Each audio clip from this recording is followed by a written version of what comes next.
Right, operations to find any survivors are still ongoing. Let's take you now live to George, not too far from the site of the collapse itself. That's where we find our reporter, Tanya Kraus, who's watching developments for us and joins us now live. Tanya, we'd seen the police minister descend there. We'd seen at some instances also the public works minister, Sihle Zikalala, was there.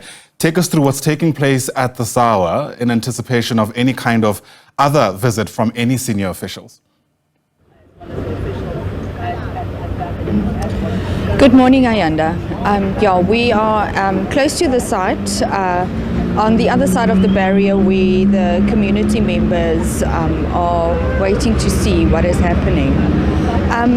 We are expecting a 10 o'clock visit from teams from the South African Local Government Association and some more dignitaries from tomorrow onwards.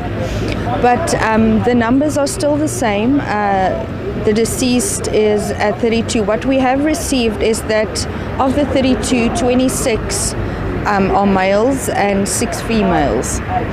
And also that of the 32, only 6 people have been positively identified. Authorities are still requesting family members to come forward if they have not heard from their loved ones. But if you can see behind me, there has been a lot of outpouring of support from community members. Flowers, balloons have been set here at the barrier, and members of the community are still gathered around the site, just trying to see what is happening. But with me, I have got Mario Ferreira from the Gift of the Givers. They've been working together with the organization Love George in coordinating volunteers, donations, and efforts to assist the rescue workers and families here. Mario, just what have been happening for this past week? Well, the interaction is unbelievable. Not only between us and Love George, but the Lions. I think the synergy that's been happening here on the site is undescribable.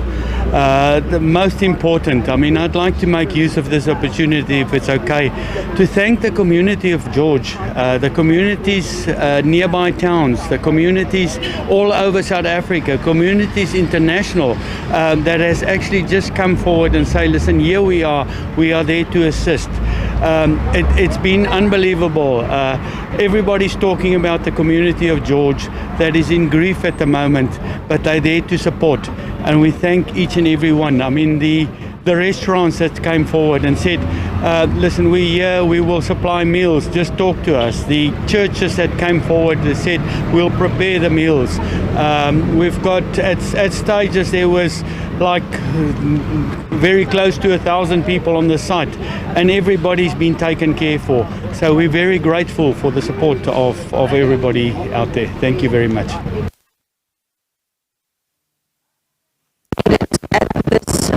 In time that the public can assist? What we do, needs are changing on a constant basis. I've just went to purchase things that I'm standing in my hand here with. It happens on an hourly basis. People are losing clothes because of the conditions of the site, the metal work on it.